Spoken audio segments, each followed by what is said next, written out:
10. 지체장애 성인 지원.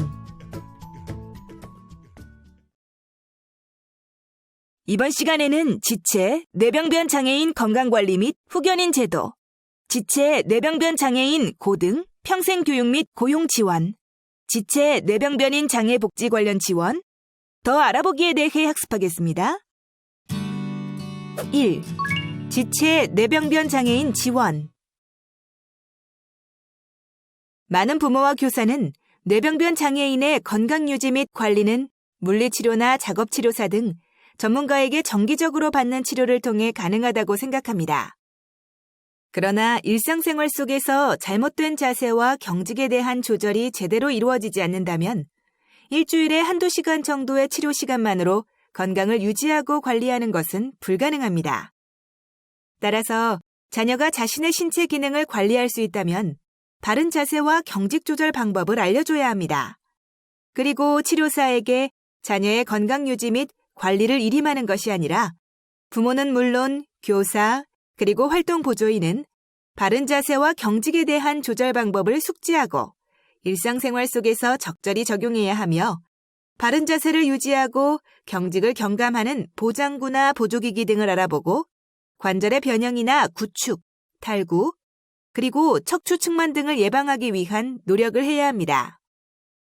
그리고 장애인은 비장애인에 비해 상대적으로 만성질환 유병률이 높으며 2차 질환도 쉽게 발생하는 등 건강 상태가 좋지 않으며 비용, 교통, 짧은 의사대면 시간, 장애 이해 부족 등의 한계로 인해 적절한 진료가 이루어지지 못합니다. 정부는 장애인 건강권 및 의료 접근성 보장에 관한 법률을 개정하고 2018년 5월부터 장애인 건강주치의 시범 사업을 추진하고 있습니다. 장애인 건강주치의 사업의 대상은 건강관리가 필요한 중증 장애인으로 서비스 내용은 연 1회 건강상태, 생활습관, 병력, 질환관리 상태 등을 평가하고 관리계획을 수립한 후 매월 질병, 건강, 장애관리에 대한 교육 및 상담을 하는 것입니다. 거동이 불편한 장애인은 전화로 교육이나 상담을 받을 수 있고 의사의 방문 진료 또는 간호사의 방문 간호를 이용할 수도 있습니다. 성년 후견 제도는 정신장애나 지적장애 등으로 인해 의사결정에 있어 어려움을 겪는 성인을 위해 재산관리나 신상보호 등에 필요한 의사결정을 후견인이 돕는 제도입니다.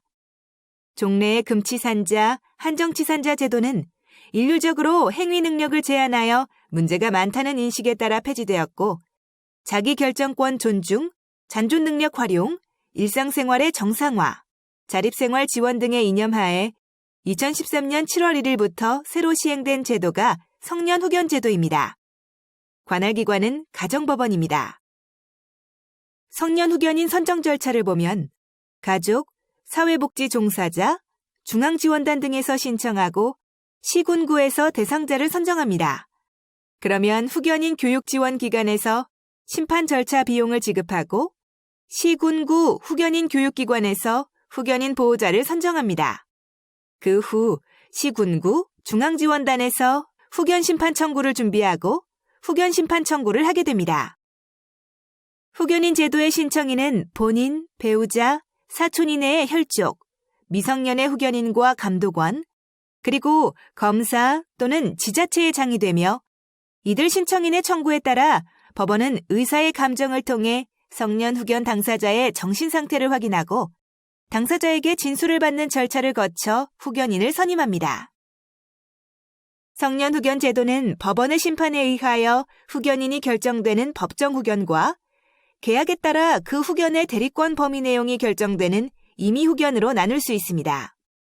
정신장애나 지적장애 등으로 인해 의사결정에 어려움을 겪는 경우 법정 후견을 적용하는 것이 일반적이기 때문에 여기서는 법정 후견을 알아보겠습니다. 법정 후견은 성년 후견, 한정 후견, 특정 후견으로 나눌 수 있는데요. 성년 후견은 의사결정 능력이 지속적으로 결여된 상태로 후견인이 대리인으로서 거의 모든 권리를 행사하는 것입니다. 한정 후견은 의사결정 능력이 부족한 상태로 법원이 정한 범위 안에서 후견인이 대리나 동의, 취소권 등을 가지게 됩니다. 특정 후견은 일시적 또는 특정한 사무에 관한 후원이 필요한 상태로 특정 후견을 적용할 때에는 반드시 기간과 사무의 범위를 한정해야만 합니다.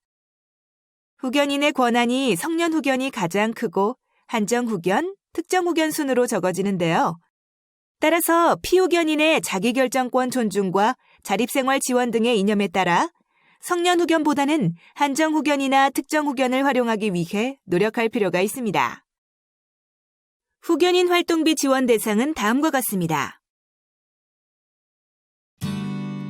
2. 지체, 뇌병변 장애인 고등평생 교육 및 고용 지원. 지체, 뇌병변 장애인의 고등교육기관으로는 4년제 및 2, 3년제 대학이 있으며 대학 유사 과정의 장애 특성을 고려하여 개설된 비학위 과정, 지적장애인 또는 발달장애인을 대상으로 하는 기관이 많이 있습니다. 전공과 특수학교에서 운영하는 전공과 과정 및 직업훈련 과정 직업을 갖기 위한 전문적인 직업훈련 과정이 있습니다. 대학은 장애 특성과 정도에 따라 학습 지원의 필요성을 검토하고 대학의 지원 내용과 범위를 정합니다. 우선 수강 신청, 강의실 이동, 지정 좌석제, 수업 계획서 제공, 학습 내용 및 방법에 관한 정보 제공, 학습 보조자료 제작, 학습 도우미 지원, 평가 지원 등을 제공하고 그 외에도 학생의 요구가 있으면 상담을 통해 지원 내용과 방법을 수정합니다. 그리고 대학 내 이동, 기숙사, 도서관 및 편의시설 이용 등 대학 생활에서 발생할 수 있는 어려움을 줄이고 비장애 학생과 동일한 조건에서 대학 생활을 보낼 수 있도록 생활 지원도 제공하는데요. 생활 지원은 대학마다 지원 내용과 방법이 크게 다르므로 생활에 어려움이 있는 경우 적극적으로 대학과 상담하시기를 권장합니다. 장애 학생을 위한 대학 내 생활 지원에는 이동, 기숙사, 도서관, 편의시설, 여가문화 지원 등이 있습니다. 장애인 특별전형 입학 정보는 4년제 대학의 경우에는 한국대학교육협의회에서 확인할 수 있으며 2, 3년제 전문대학의 경우에는 한국전문대학교육협의회에서 확인할 수 있습니다. 전공과는 고등학교 졸업 또는 이와 동등한 학력을 가진 장애 학생의 직업재활훈련 및 자립생활훈련을 위해 특수학교 또는 일반 학교에 설치한 수업 연한 1년 이상의 과정을 말합니다. 전공과에서는 전공과 담당 특수교사가 장애인의 직업 흥미, 적성, 능력, 강점과 제한점, 기능 수준을 종합적으로 분석합니다. 그 후에 다양한 직업의 내용과 현장에 관한 정보를 제공하여 각 학생의 직업 방향을 결정하고 효과적으로 배우고 적응할 수 있도록 직업교육 및 재활 서비스를 제공합니다. 또한 이용 가능한 외부 기관과 검사 자료를 활용해 향후 진학, 취업 등의 적극적인 상담을 받을 수 있도록 합니다. 재학생의 장애의 중도화 및 중복화 등으로 인해 직업 재활보다는 자립생활에 초점을 맞춘 전공과가 증가하는 경향이 있으며 자녀의 장래를 고려하여 전공과를 선택하고 진학할 수 있도록 정보 수집과 학교 견학을 충실히 하시길 권장합니다. 학교 기업은 특수학교에서 운영하고 있는 유관기관입니다. 일반 기업과 유사한 형태의 작업 환경을 조성하여 장애 학생의 현장 실습 중심 직업교육 강화를 위해 특수학교에 설치한 기업입니다. 현재 25개 특수학교 학교 기업이 운영되고 있으며 그중 지체장애를 대상으로 한 학교는 대구 보건학교와 꽃동네학교가 있습니다. 이외에도 한국방송통신대학교나 사이버대학 등 원격 고등교육기관에서 공부할 수 있습니다. 특히 한국방송통신대학교는 등록금 및 수업료가 저렴하고 장애인을 위한 장학제도를 많이 소개하고 있습니다. 통학이나 비용 부담 때문에 대학 진학을 선택하기 어려운 지체장애인에게 이와 같은 기관들이 대안이 될 수 있습니다. 평생교육기관인 국립장애인평생교육진흥센터에서는 다음과 같은 현황조사, 연구개발, 교육연수, 유관기관 협력 등의 일을 진행하고 있으며 국가평생교육진흥원은 장애인을 포함한 우리나라 모든 국민의 평생교육을 지원하기 위한 기관입니다. 지역 평생교육 활성화, 평생교육 바우처 지원, 대학의 평생교육체제 지원, 학점은행제, 독학학위제, 한국형 온라인 공개강좌, 국가평생학습 포털 운영, 성인 문해교육 지원 등을 수행합니다. 평생교육 바우처는 본인의 학습 요구에 따라 자율적으로 학습 활동을 결정하여 참여하도록 국가가 평생교육 이용권을 제공합니다. 온라인 접수가 불가능한 경우에 한하여 가까운 평생교육기관 방문 신청도 가능합니다. 이외에도 장애인 복지관, 주간보호시설, 보호작업장, 장애인 고용공단, 특수학교, 대학, 장애성인 야학, 장애인 도서관 등 장애인 복지 및 교육기관에서 평생교육을 받고 있습니다. 고용 관련 기관인 한국장애인 고용공단에서는 장애인의 고용 및 직업에 관한 정보를 제공하고 관련 연구와 교육을 합니다. 그리고 장애인에게 직업과 관련된 상담을 제공하고 직업 적성 검사를 실시하는 등 진로 지도를 하며 장애인에게 다양한 직업 훈련을 제공하고 취업을 알선하며 취업 후 적응 지도를 합니다. 또 장애인 직업생활 관련 전문 요원을 양성하고 장애인 고용의 법적 의무를 다하는지 살펴보고 고용 환경 개선을 지원하며 사업주와 관계기관에 장애인 고용과 관련된 사항을 지원합니다. 이외에도 장애인을 위한 직업훈련 시설과 표준사업장을 운영하고 장애인의 취업 알선을 위한 홍보와 교육을 하고 전산망을 만들어 관리하며 장애인 고용 및 직업에 관한 공공기관과 민간기관 사이의 업무를 연계합니다. 장애인 고용공단은 장애인 고용과 관련된 요구를 원스톱으로 처리할 수 있는 장애인 고용 포털을 운영하여 장애인과 사업주가 언제 어디서나 자유롭게 구인구직 활동을 할 수 있는 온라인 시스템을 마련하고 있습니다. 장애인 기업종합지원센터는 장애인의 창업과 기업 활동을 돕는 전문기관으로 수행 사업을 살펴보면 창업을 준비하는 장애인을 선정하여 창업 공간, 창업 초기 사업화 자금을 지원하고 창의적인 아이디어 및 아이템을 가진 창업자를 지원합니다. 그리고 시제품 제작, 국내외 전시회 참가, 장애인 기업 수출을 지원하고 편로 지원 시스템과 경영 컨설팅을 운영하며 장애인 기업 바로 알리기 운동을 실시합니다. 그리고 장애인 맞춤형 창업 교육, 장애인 CEO를 위한 경영혁신 교육 등을 제공하고 창업 보육실을 운영하여 우수한 창업 아이템을 보유한 창업 초기의 장애인 기업 및 예비 창업자를 대상으로 업무 공간 및 사무기기, 기업 지원 정책 등을 지원합니다. 3. 지체, 뇌병변인 장애 복지 관련 지원. 보건복지부의 복지 서비스는 생활지원, 건강지원, 고용지원, 교육지원으로 나눠서 제공되고 있는데요. 자세한 내용은 복지로 홈페이지와 보건복지상담센터 홈페이지에서 확인할 수 있습니다. 각 시청과 도청에서는 장애인 복지를 위한 조직과 담당자를 배치하고 있으며 시도별로 장애인 복지를 위한 기구나 홈페이지를 별도로 운영하고 있습니다. 민원통합 콜센터나 각 시청 및 도청 홈페이지에 복지 배너에 장애 메뉴에서 구체적인 정보를 얻을 수 있습니다. 국립재활원은 보건복지부 소속 재활 전문 국가중앙기관으로서 장애 유형별 전문 재활의료 프로그램을 제공하고 첨단 재활 기술에 관한 연구 수행, 장애인에 대한 인식 개선 등 장애인의 삶의 질 향상을 도모하기 위해 애쓰고 있습니다. 한국지체장애인협회는 지체장애인에 대한 사회인식 개선, 사회참여 확대, 권익 및 자립을 도모하여 삶의 질을 향상하기 위해 설립된 기관입니다.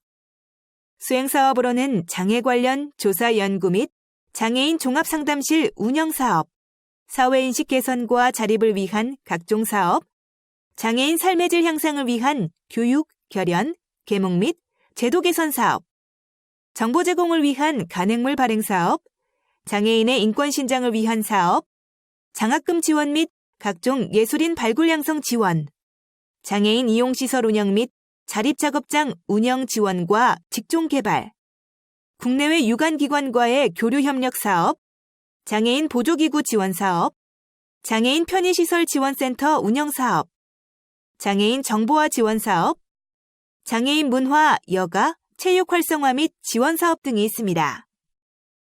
권리구제 관련 기관인 국가인권위원회에서는 인권침해 및 차별행위에 대한 조사와 구제, 인권 상황에 대한 실태조사, 인권에 관한 교육 및 홍보 등의 활동을 하고 있습니다. 단, 차별의 경우 법인, 단체 또는 개인으로부터 차별당한 경우를 모두 포함하고 있으나 인권 침해 사건의 경우에 개인은 제외합니다. 국민권익위원회에서는 고충 민원의 조사와 처리 및 이와 관련된 시정 권고 또는 의견 표명을 담당합니다. 제도 및 시행부처 등의 개선과 관련한 민원사항을 주로 처리하는 것인데요.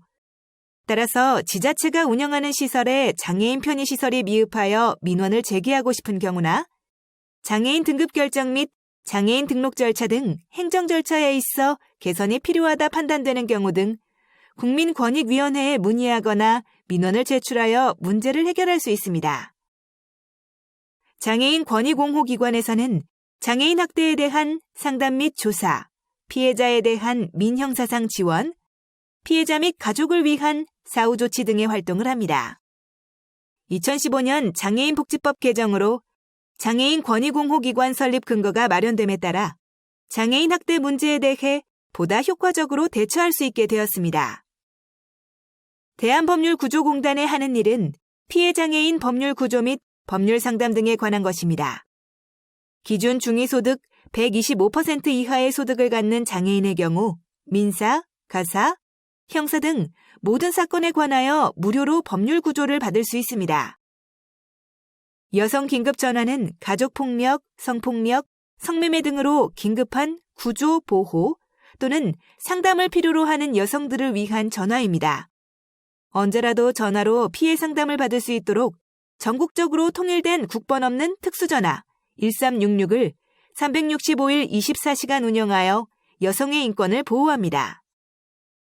한국여성장애인연합은 여성장애인이 장애와 여성, 빈곤에 대한 다중차별의 현실 속에서 여성장애인의 권리 보장과 삶의 질 향상을 위해 능동적이고 체계적인 활동을 펼치고자 자발적으로 조직한 여성장애인 인권운동단체입니다.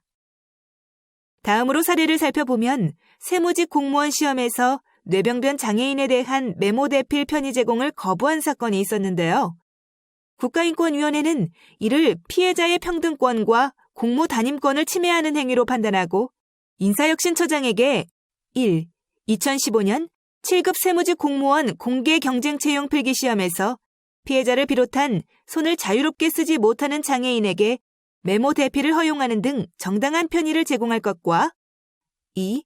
향후 공무원 공개 경쟁 채용 필기시험에서 시험 과목의 특성과 장애 정도에 따른 편의 제공 내용을 개선할 것을 권고하였으며 권고가 수용되었습니다. 그리고 뇌병변 장애를 이유로 보험 가입을 거절한 사례도 있는데요.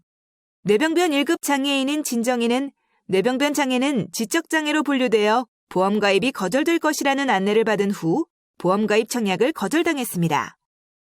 이에 위원회에 진정을 접수했고 위원회는 보험 가입 거절 행위가 장애인차별금지법 제15조 제2항 및 제17조, 보험업법 제97조 제1항 제10호에서 금지하는 행위에 해당한다고 판단하였습니다. 이후 우정사업본부장에게 가. 관련 법령 및 규정을 준수하여 진정인의 보험 청약을 재심사하고 나. 향후 장애를 이유로 한 차별행위가 발생하지 않도록 재발방지 대책을 마련할 것 등을 권고하였으며 권고가 수용되었습니다. 경제생활 지원체계 및 서비스 중 장애인 연금부터 살펴보겠습니다. 장애로 인하여 생활이 어려운 중증 장애인의 안정된 삶을 위해 연금을 지급하는 것인데요. 지원 대상은 만 18세 이상의 등록한 장애인 연금법상 중증 장애인 중 소득 인정액이 보건복지부 장관이 매년 결정 고시하는 금액 이하인 경우입니다. 이때 다음에 직역연금을 받을 자격이 있는 사람과 그 배우자 또는 직역연금을 받은 사람과 그 배우자는 대상에서 제외합니다. 선정 기준을 살펴보면 2019년 보건복지부 장관이 결정 고시한 금액은 단독 가구 122만 원, 부부 가구 195만 2천 원입니다. 연령 기준은 신청일이 속한 월 당시 만 18세 이상인 자로 신청일이 속하는 월의 말일까지 만 18세가 되는 자는 만 18세 이상으로 보고 있습니다. 만 21세 이상부터는 학교 재학과 상관없이 장애인 연금을 신청할 수 있습니다. 지원 내용은 만 18세에서 만 64세까지 매월 기초급여를 지급하는 것으로 부부가 모두 기초급여를 받는 경우에는 각각 기초급여액 20%를 감액하여 지급합니다. 약간의 소득 인정액 차이로 인해 발생하는 기초급여를 받는 자와 못 받는 자의 소득 역전을 방지하기 위해 기초급여액의 일부를 단계별로 감액하여 지급하며 65세 이상은 동일한 성격의 급여인 기초연금으로 전환하고 기초급여는 지급하지 않습니다. 그리고 부가급여 대상자는 만 18세 이상 장애인연금 수급자 중 생계, 의료, 주거, 교육급여 수급자와 차상위 계층, 차상위 초과자입니다. 다음으로 장애수당은 생계, 의료, 주거, 교육급여 수급자 및 차상위 계층 중 만 18세 이상의 경증 장애인에게 지원합니다. 선정 기준은 소득 인정액이 기준 중위소득 50% 이하일 경우이며 연령 기준은 다음과 같습니다. 기타 기준으로 신청일 현재 등록 장애인이어야 하며 가구의 범위는 국민기초생활보장제도의 가구 범위와 동일하게 적용하고 가구 해체 방지를 위하여 별도의 가구 특례를 적용합니다. 지원 내용은 생계, 의료, 주거, 교육급여 수급자 및 차상위 계층에 매달 4만 원, 그리고 보장시설 수급자에게 매월 2만 원을 지급합니다. 세금 및 공공요금을 감면받을 수도 있는데요. 주민세, 자동차세 등 각종 세금과 공공요금을 할인 면제하여 장애인의 생활안정과 지역사회 시설 이용을 지원하고 있으며 장애인 자립자금도 대여합니다. 저소득 장애인의 소규모 창업 및 출퇴근용 자동차 구입 비용을 장기 저리로 빌려드려 생업의 기반을 다지고 편리하게 이동할 수 있도록 지원합니다.